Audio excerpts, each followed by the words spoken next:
So I just watched this Kamala Harris town hall thing. Horrible. I first seen a bunch of TikTok videos about it, so I already knew it was comedy. But when I watched the actual town hall, this is what I keep talking about in these videos about what's going to happen 12 days from now. If we have a free and fair election, Donald Trump is going to be the president of the United States.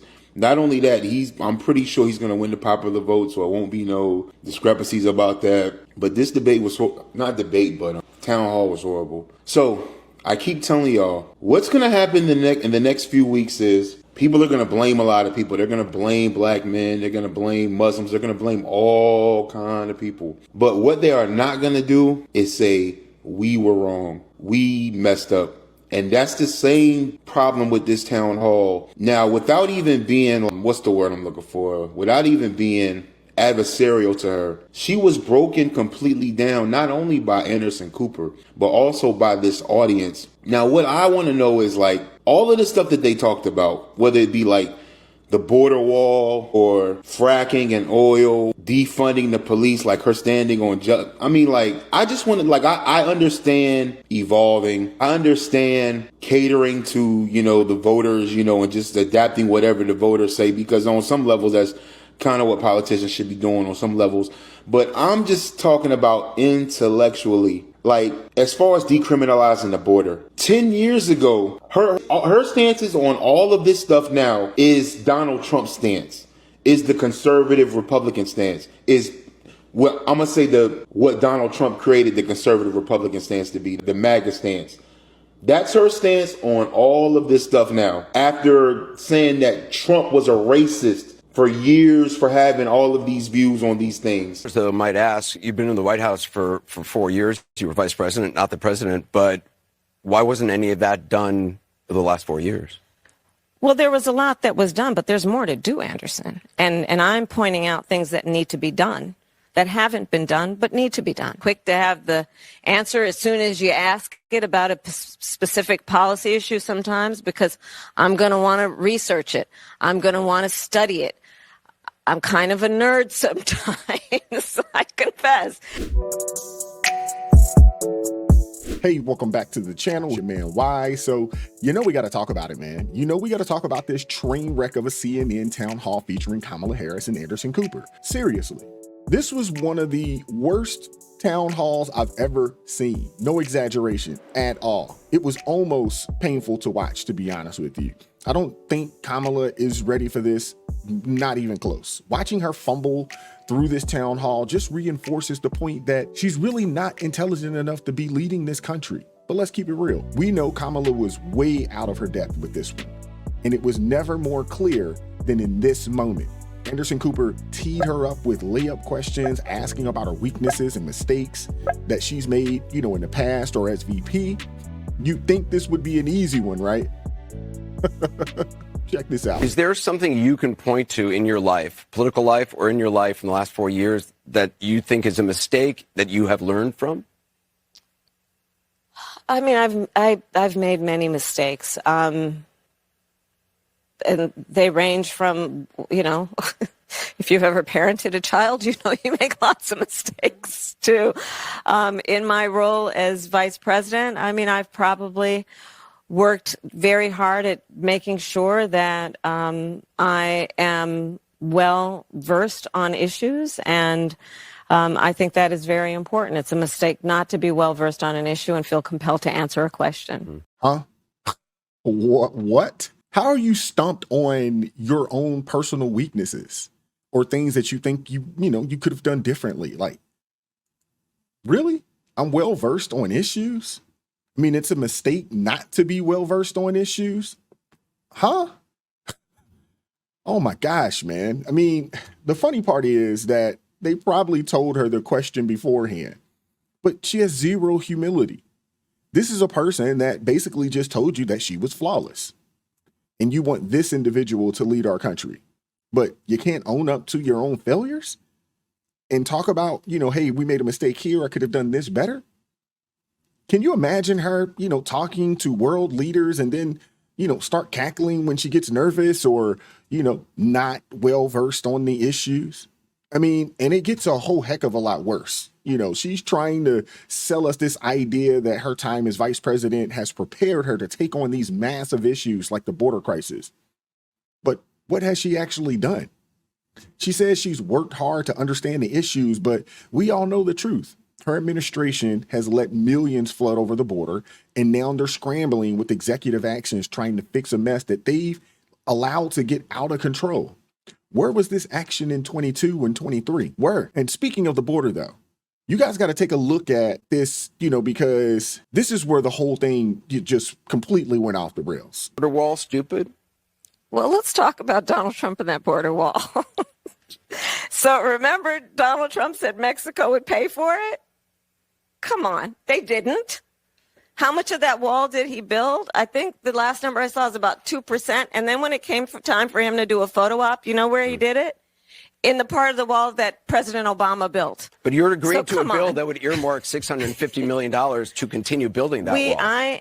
I pledge that I am going to bring forward that bipartisan bill to further strengthen and secure our border. Yes, I am. And I'm going to work across the aisle to pass a comprehensive bill that deals with a broken immigration system. I think Jackson's question, part of it was to acknowledge that America has always had migration, but there needs to be a legal process for it.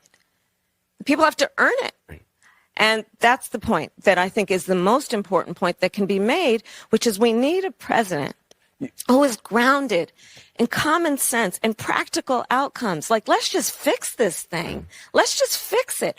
Why is there any ideological perspective on it? Let's just fix the problem. To fix the problem, you're doing this compromise bill. It does call for $650 million that was earmarked under Trump to actually still go to build the wall. I am not afraid of good ideas where they occur. So you don't think it's stupid anymore? I think what he did and how he did it did not make much sense because he actually didn't do much of anything. I just talked about that wall, right? We just talked about it. He didn't actually do much of anything. But you do want to build some wall. I want to strengthen our border. Props to Anderson, man. Props to Anderson Cooper here, man. I wasn't expecting any of this at all, to be honest with you. I just wasn't. Did not have this on my 2024 bingo card. I mean, but here we are. And he got her good on the border wall, exposing what a hypocrite she is. Even he's starting to realize that this lady's a joke. And she didn't say she would build the wall, and she acknowledged there is a problem, but couldn't figure out how to solve the problem over the past 4 years. She said, let's just fix it. Y'all been in office for 4 years. Trump had executive orders in play that slowed down the amount of people coming over the border. We had the lowest border crossings, in any other presidential administration. So, I mean, common sense should tell us she's totally incompetent. That's what that said right then and there. And when Anderson pressed her about why didn't they take action sooner, she didn't even have a good answer. She admits that they could have used executive orders to stem the flow of illegal immigration, but she refused to acknowledge the administration's failure. Instead, she says they did the right thing. And they may have done the right thing for their party. They could have, so she's saying that she did the right thing, but what exactly is the right thing to the DNC, to the Democratic Party? I mean, the right thing was letting the border be wide open and allowing millions of unchecked people come across our border. I mean, think about this, man. They just caught a person that was, they at least said that they just caught a person, a member of ISIS, not too long ago, who was planning an attack on election day. So they've allowed a bunch of people to come over here unchecked. I mean, this is ridiculous, man. And Kamala's excuses, they just don't hold water anymore. I mean, she blames Trump for the problems at the border, but among basically every other issue her and Biden haven't even acknowledged. But last I checked, Trump isn't in office anymore. It hasn't been, for almost 4 years now. The disaster at the border is happening on her watch. And they refuse to take any accountability. And instead of fixing the problem, she's just giving us more political spin, same as usual. And mocking Trump's border wall, seriously?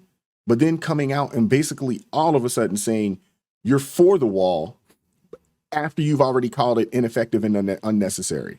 And now you're backing a bill that would allocate $650 million to finish the same wall that Democrats fought him tooth and nail against.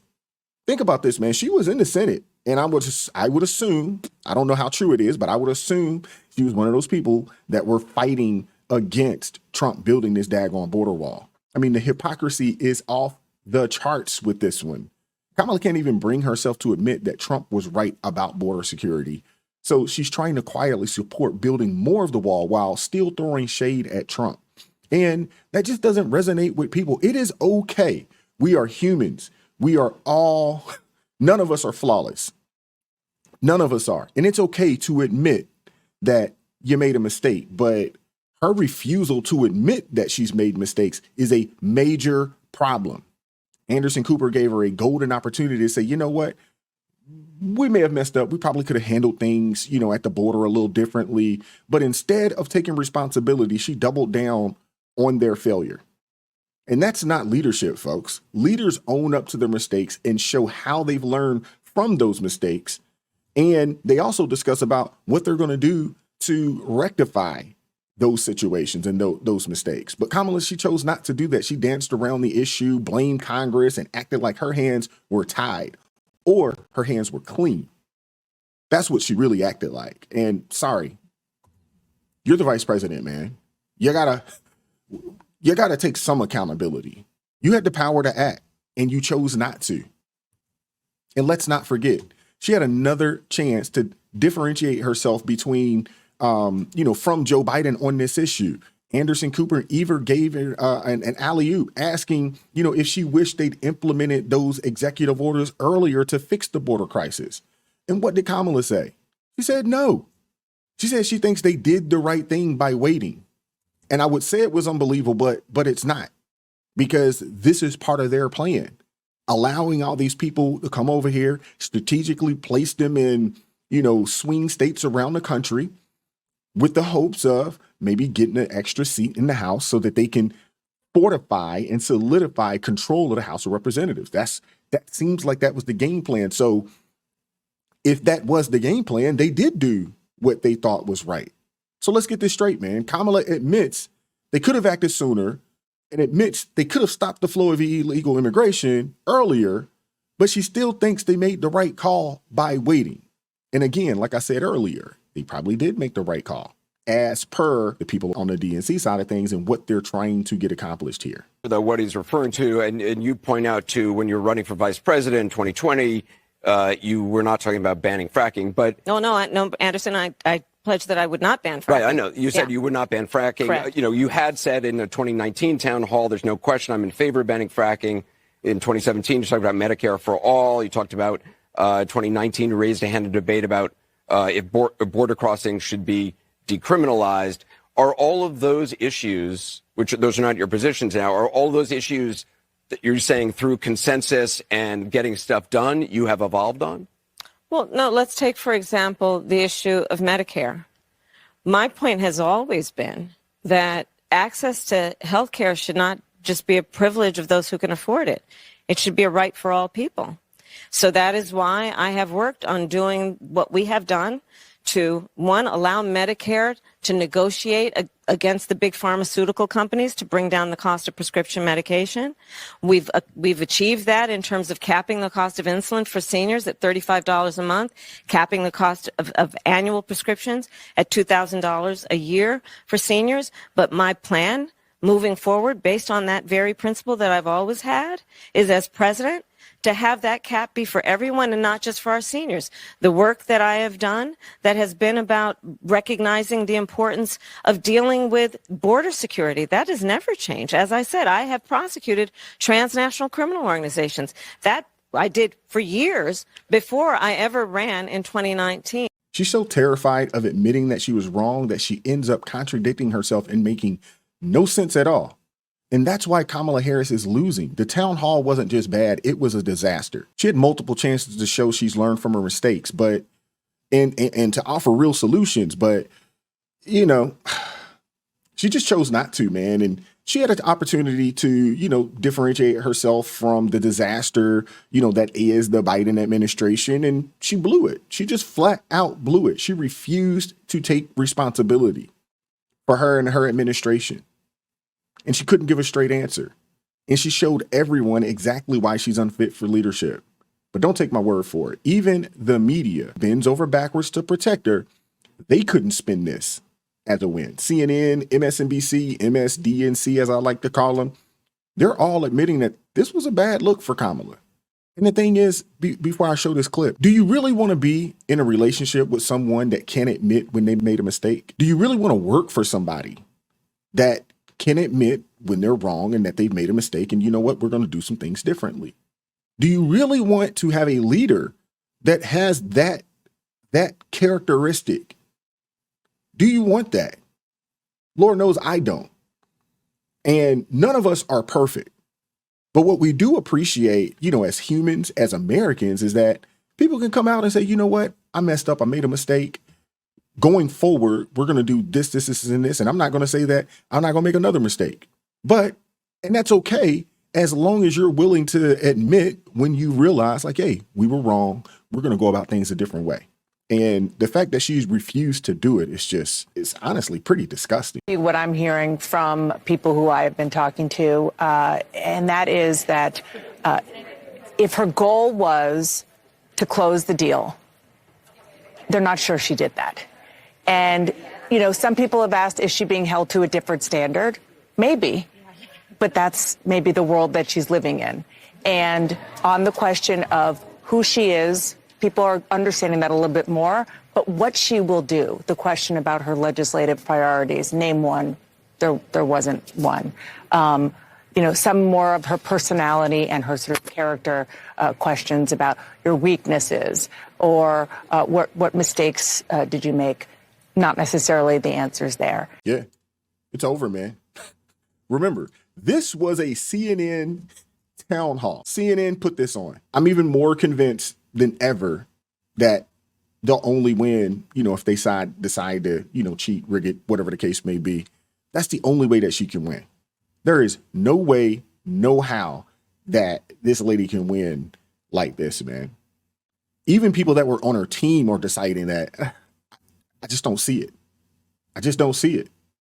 And this might just have been the moment in her campaign, or the moment that her campaign just completely fell apart. This may have been the nail in the coffin, to be honest with you.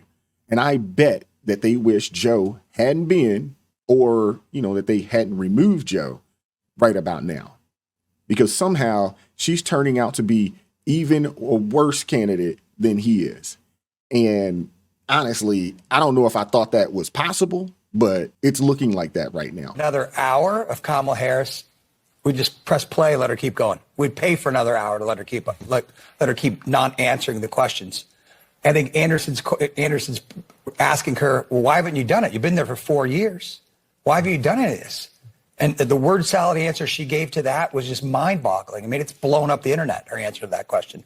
I think the things that are troubling for people were her responses to, Van said about what you're going to do to reduce costs when they asked her at the beginning. We're hurting economically. She said, I'm going to prosecute corporations, right? That's not going to lower costs. Oh. How are you going to make things better for me? I'm going to prosecute people. Trump bad is not a message that's going to get her elected. Trump bad message, I disagree with. Yeah, I agree with that guy right there. Bombala. Dude said people would pay for another hour of this. Let her keep talking. You know that old phrase, they say, hey, man, if you let somebody talk long enough, they'll show you exactly who they are. And with her going on this media blitz these last couple of weeks, or these past couple of weeks or month or so, people are getting an opportunity to see exactly who she is. And it's not a good look. But, they, try to keep her on the screen, because the reality of it is that every time she opens her mouth, it's a win for Trump. It's a win for us. This might be one of the greatest self-destruction stories of all time politically. I mean, I'd love to see her go on Joe Rogan podcast so that after giving a canned response, he could ask for more depth rather than just jumping to the next topic or the next question, for her to give another canned response to. Could you imagine that? Could you imagine Kamala Harris going on the Joe Rogan podcast, sitting there for two hours, two and a half, 3 hours, spitballing, asking and answering questions. I mean, the only thing that she has is Trump bad. And there is a sect of the nation that they're okay with that. They're supporting her because they believe the same thing, Trump bad. But that's all she really has to run on. But remember this, regardless of what she says, Kamala Harris is coming for your car, your doctor, your health insurance, your guns, and your money. But what do you guys think about her performance at the CNN town hall? Is this the end for Kamala Harris? I mean, in my opinion, she might have convinced even Anderson Cooper to vote for Trump right now. But let me know your thoughts in the comment section below. And while you're here, if you like the breakdown, make sure you hit that like button, subscribe to the channel, and turn the notifications on so you never miss an upload. Trust me, we've got a whole heck of a lot more to cover down this final stretch before November 5th. Consider joining the ARP family. It really helps us here, man. It supports us, the team, the channel. I appreciate each person that has joined the ARP family thus far, man. Keep God first in your life. Stay prayed up, and we'll catch up with you all next time. Peace.